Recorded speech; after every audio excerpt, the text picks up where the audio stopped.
GST અધિકારીઓ વચ્ચે બેઠક યોજાઈ, ઉદ્યોગોની કરવેરા વિષયક સમસ્યાઓના ઉકેલ પર અપાયો ભાર.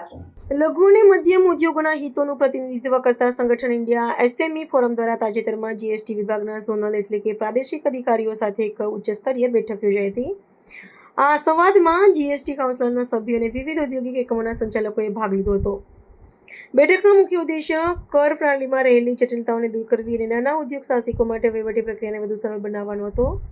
ખાસ કરીને કર અનુપાલન અને રિફંડ એટલે કે કર પરત મેળવવાની પ્રક્રિયામાં આવતા અવરોધો પર આદાન પ્રદાન કરવામાં આવ્યું હતું. આ બેઠકનું વિશ્લેષણ કરતા જણાય છે કે સરકાર અને ઉદ્યોગ જગત વચ્ચેના સંવાદથી નીતિ વિષયક સુધારાઓ માટે નવો માર્ગ મોકળો થયો છે.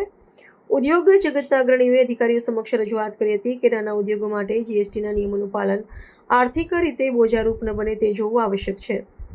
પ્રાદેશિક અધિકારીઓએ ઉદ્યોગકારોના પ્રશ્નોને ગંભીરતાથી સાંભળ્યા હતા અને કરવેરાના માળખામાં તકનીકી ખામીઓના નિવારણ માટે ખાતરી આપી હતી. આ પ્રકારના પરામર્શથી વ્યાપારી વાતાવરણમાં પારદર્શિતા વધશે અને ઉદ્યોગ સાહસિકોનો આત્મવિશ્વાસ प्रबल बनसे तेरी अपेक्षा है. ये पिछले 4-5 सालों से हमारी पहल रही है कि कैसे जीएसटी को आसान कराया जाए. अगर आप देखें आज 8 crore micro small and medium enterprises हैं पूरे देश भर में, बट जीएसटी पे सिर्फ 1.5 करोड़ एमएसएमईज हैं. तो हम लोग चाहते हैं कि हर एमएसएमई जो भारत का एंटरप्रेन्योर है वो जीएसटी से आईटीसी क्रेडिट का फायदा उठाए, लाभ उठाए, बट उसके लिए जीएसटी को और सिंप्लीफाई करने की आवश्यकता है और कंप्लायंस कम करने की आवश्यकता है और इसमें हम लोग भारत सरकार के साथ कंटिन्यूअसली काम कर रहे हैं.